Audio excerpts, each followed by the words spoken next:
Salut à tous, j'espère que vous tenez le coup. Tenez-vous bien car 2026 pourrait bien être une année charnière, voire explosive, pour l'Algérie. Dans les toutes premières semaines de cette nouvelle année, une vieille plaie du Maghreb pourrait enfin cesser de saigner. Oui, ce dossier brûlant du Sahara occidental, figé depuis des lustres mais devenu carrément toxique depuis l'interruption brutale des relations diplomatiques entre l'Algérie et le Maroc à l'été 2021, pourrait être sur le point de bouger. Enfin, peut-être. Ou pas. On ne sait pas si ce sera une percée historique, une impasse de plus ou un simple épisode de tractation en coulisses. Mais une chose est sûre, quelque chose se prépare. Alors qu'on croyait le dossier du Sahara occidental en coma diplomatique, voilà que l'administration Trump décide d'y injecter une nouvelle dose d'adrénaline. Washington serait en train de peaufiner une réunion à 4, ou plutôt à 4+1, avec le Maroc. Salut à tous, j'espère que vous tenez le coup. Tenez-vous bien car 2026 pourrait bien être une année charnière, voire explosive, pour l'Algérie. Dans les toutes premières semaines de cette nouvelle année, une vieille plaie du Maghreb pourrait enfin cesser de saigner. Oui, ce dossier brûlant du Sahara occidental, figé depuis des lustres mais devenu carrément toxique depuis l'interruption brutale des relations diplomatiques entre l'Algérie et le Maroc à l'été 2021, pourrait être sur le point de bouger. Enfin, peut-être. Ou pas. On ne sait pas si ce sera une percée historique, une impasse de plus ou un simple épisode de tractation en coulisses. Mais une chose est sûre, quelque chose se prépare. Alors qu'on croyait le dossier du Sahara occidental en coma diplomatique, voilà que l'administration Trump décide d'y injecter une nouvelle dose d'adrénaline. Washington serait en train de peaufiner une réunion à 4, ou plutôt à 4+1, avec le Maroc, le Polisario, l'Algérie et la Mauritanie autour de la même table. Oui, vous avez bien entendu, une table ronde, ou triangulaire, selon qui veut parler à qui. Et comme par magie, ou plutôt comme un signe que tout s'accélère, Massad Boulos, l'émissaire personnel de Donald Trump pour l'Afrique et le Moyen-Orient, a atterri à Alger. Ce nom ne vous est pas inconnu. Normal, il était déjà passé dire bonjour au président Tebboune à la fin juillet 2025. Une première rencontre très remarquée, et visiblement pas la dernière. Nous sommes le 27 janvier 2026, et Boulos est de retour, plus déterminé que jamais. Pourquoi maintenant? Eh bien, coïncidence ou coup parfaitement orchestré, sa venue survient dans la foulée d'une visite discrète, presque furtive, de la délégation du Front Polisario à Washington. Une tournée qui, soyons honnêtes, n'a pas fait vibrer les chaînes d'infos. Mais bon, dans ce conflit miné par les intox, les pressions et les récits sur mesure, obtenir une information fiable et sans filtre, c'est comme chercher de l'eau pure dans un désert idéologique. L'Algérie et le Maroc, chacun dans son rôle, manient la propagande comme une arme diplomatique à part entière. Et pendant ce temps, l'opinion publique, elle, nage dans le flou artistique. Quand il s'agit du Sahara occidental, inutile d'attendre un éclair de vérité depuis Alger ou Rabat. Dans les deux cas, les médias sont des caisses de résonance soigneusement accordées à la musique officielle de leurs régimes respectifs. Ce n'est pas de l'information qui diffuse, c'est un récit calibré, retouché, recyclé. Un récit qui épouse la ligne du parti, peu importe la réalité sur le terrain. La vérité? Enterrée sous des tonnes de rhétorique patriotique. L'objectivité? Une denrée aussi rare que l'eau dans le désert. Des médias libres, vraiment indépendants? Autant chercher une aiguille dans une botte de sable. Heureusement, ou plutôt par exception, certains titres européens tentent de garder la tête froide. On pense à Le Monde ou à quelques journaux espagnols qui, malgré la pression, arrivent encore à faire preuve de rigueur et de neutralité sur ce dossier miné. Mais si vous comptez sur les quotidiens algériens ou marocains pour comprendre les enjeux, vous faites fausse route. Sérieusement, autant lire un roman de fiction. Ils sont dans leur rôle, défendre le drapeau, relayer les discours officiels, étouffer les dissonances. Rien de surprenant, mais il fallait le dire. Et pendant ce temps, la diplomatie continue son petit théâtre. Dernier acte en date, la visite d'une délégation du Polisario à Washington. À sa tête, Mohamed Salem Ould Salek, que certains appellent ministre des Affaires étrangères de la RASD, un État autoproclamé, partiellement reconnu sur la scène internationale, mais qui trouve une oreille attentive auprès de l'Union africaine et d'une trentaine de pays. Bref, il est venu porter la voix de son camp dans les coulisses du pouvoir américain. Le 22 janvier dernier, cap sur Washington pour la délégation du Polisario. Une escale express d'environ 48 heures, peut-être un peu plus, peut-être un peu moins selon les sources. Ce qu'on sait, c'est qu'ils ont eu un tête-à-tête avec un haut représentant de la galaxie Trump. Et tout porte à croire, selon des témoignages sérieux et recoupés, que cet interlocuteur n'était autre que l'inévitable Massad Boulos, fraîchement débarqué à Alger, où il vient tout juste de serrer la main d'Abdelmajid Tebboune. Boulos, c'est le monsieur Afrique et Moyen-Orient dans le dispositif Trump.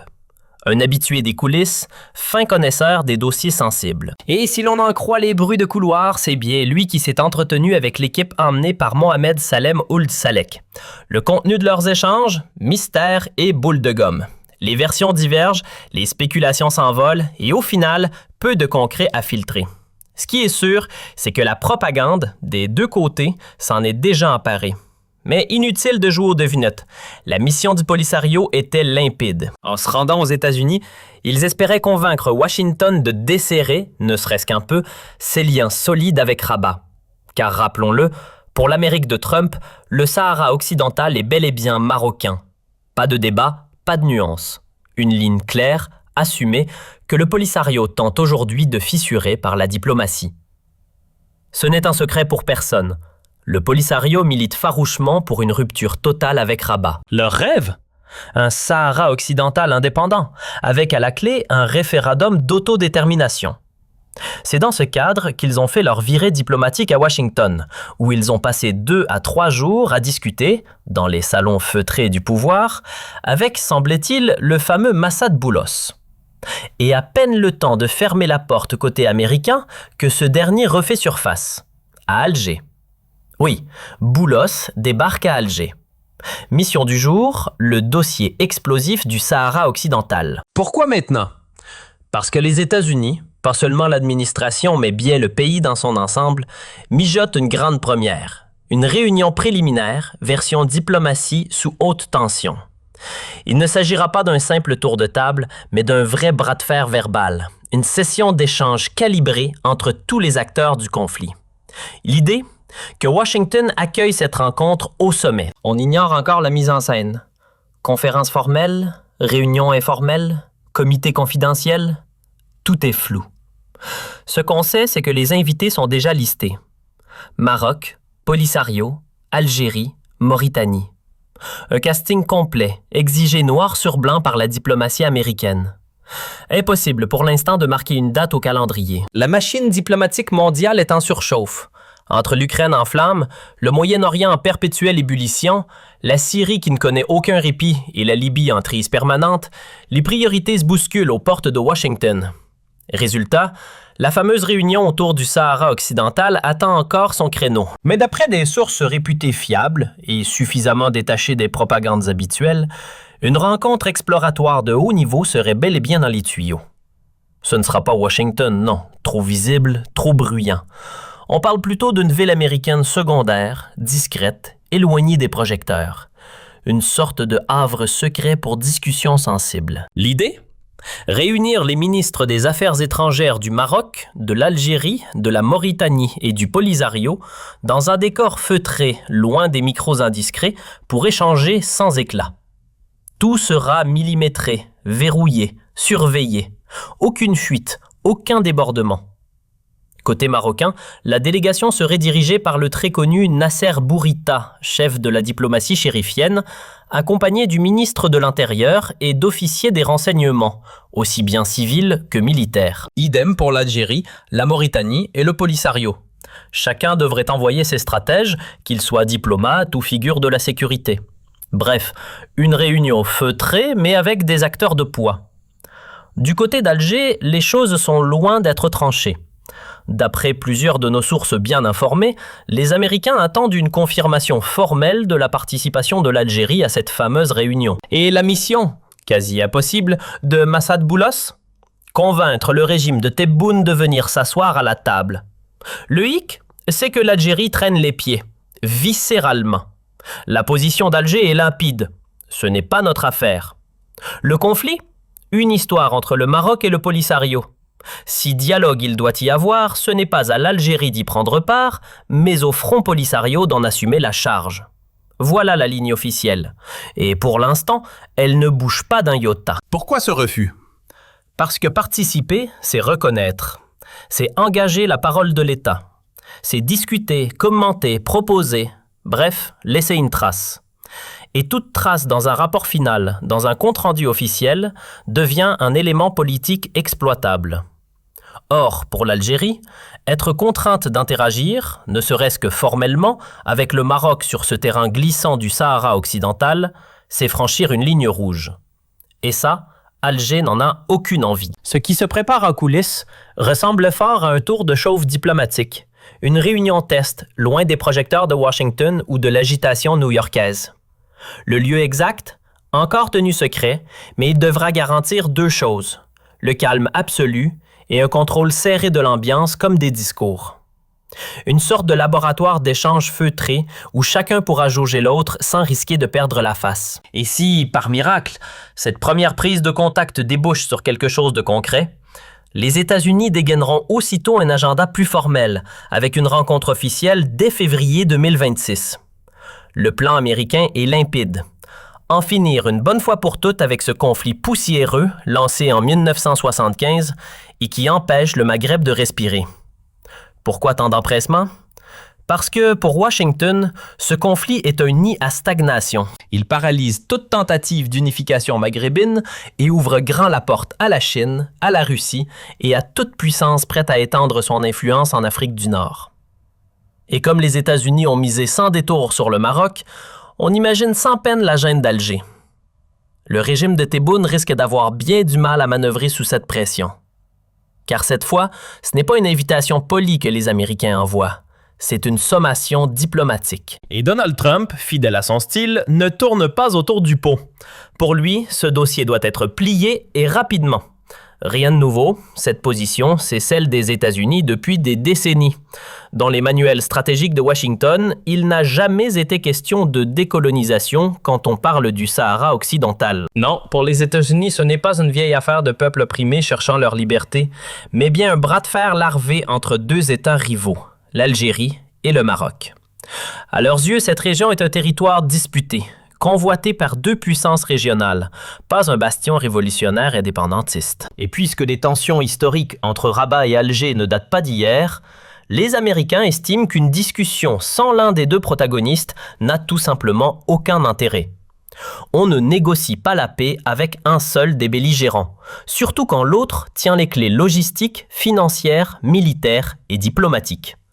En clair, sans l'Algérie, le Polisario, aussi sincère et déterminé soit-il, devient pour Washington une coquille vide. Ce mouvement existe, oui.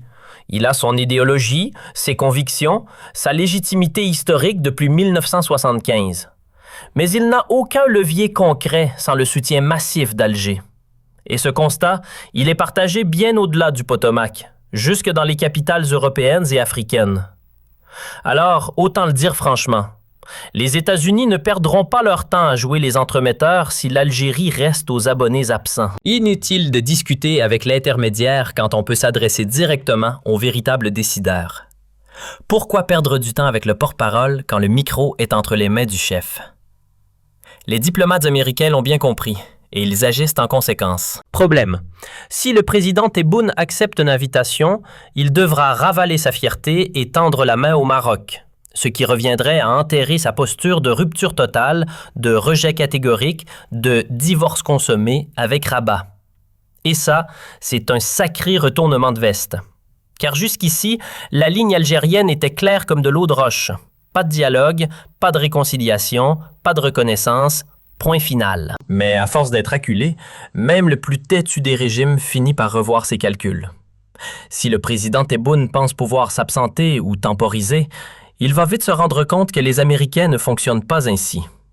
Washington ne négocie pas avec des hésitations ou des demi-mesures. Avec Donald Trump à la barre, l'administration exige des résultats concrets, rapides, mesurables. Pas question d'organiser une rencontre où les deux délégations se fixeraient sans rien dire, froidement, pour repartir ensuite bredouille. Ici, pas de simple poignée de main ou de discours creux. Il faut de l'efficacité, et l'efficacité pour les États-Unis signifie une seule issue acceptable pour le Sahara occidental, le plan d'autonomie marocain. Et c'est là que le bas blesse pour le régime algérien. Trump soutient sans réserve le Maroc, son projet de développement et surtout l'autonomie élargie proposée.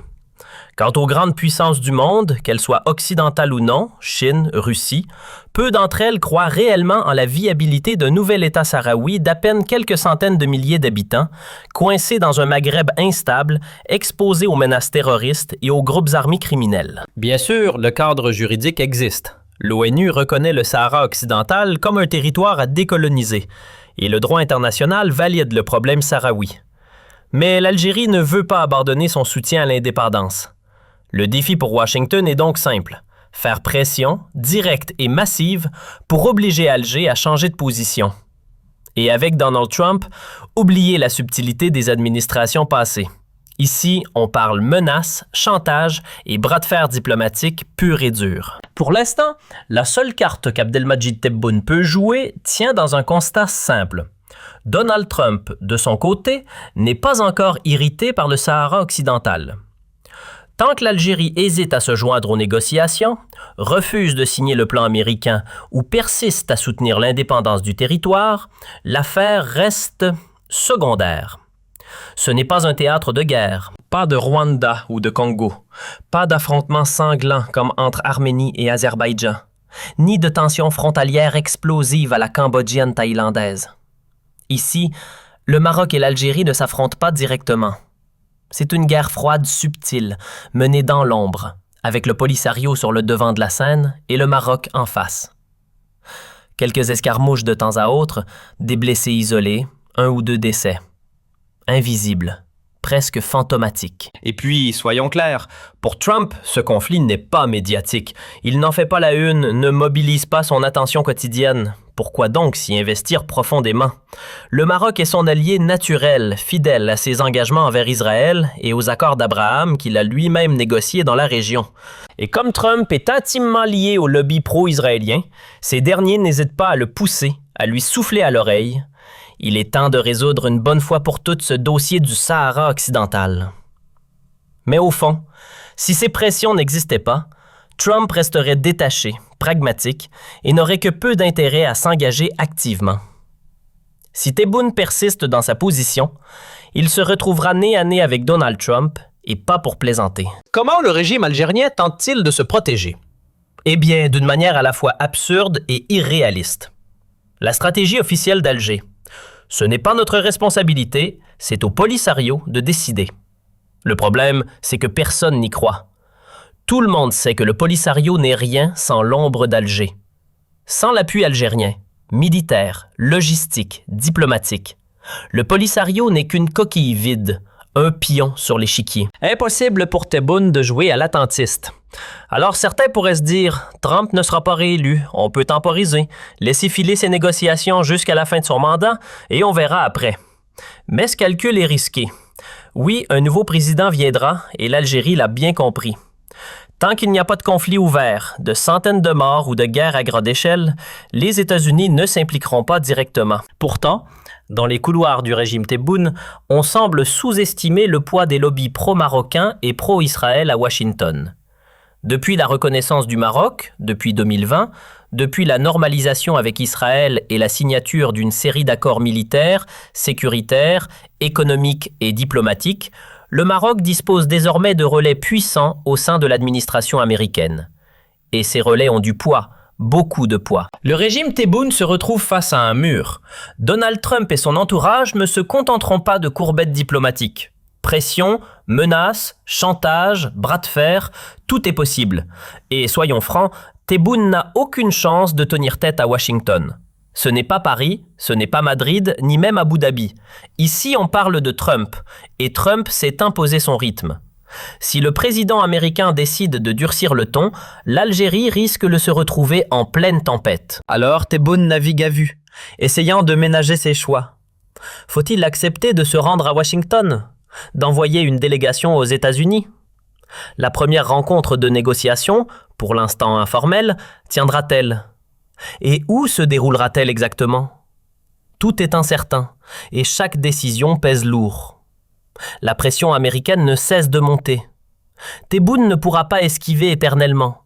Il devra présenter un plan clair aux Américains. Dire simplement « nous sommes neutres, le Polisario décide » ne suffira pas. La ligne de défense va céder tôt ou tard et le régime sera contraint de négocier avec le Maroc. Et peut-être que ce bras de fer, cette machine infernale qu'est Trump, sera paradoxalement bénéfique. Peut-être que cette poussée forcera l'Algérie à assouplir sa position et ouvrira enfin la voie à une négociation constructive. Si Alger et Rabat trouvent un terrain d'entente, le Maghreb pourrait bien en sortir grandi. Il existe des solutions, oui, et elles sont plus proches qu'on ne le pense. Une autonomie élargie pourrait profiter autant au Polisario qu'à l'Algérie, à condition qu'on crée enfin des canaux de communication efficaces et des passerelles directes entre le Maroc, le Polisario et Alger. Et soyons francs, la seule véritable clé pour débloquer ce conflit, c'est l'administration américaine. Aucun échappatoire pour Tebboune. En janvier, il devra se présenter, s'asseoir à la table, proposer ses solutions et écouter attentivement le Maroc. Les échanges directs, formels, inévitables s'imposent. La tactique de Tebboune, ignorer le Maroc, le diaboliser, détourner le dos, le transformer en épouvantail pour l'opinion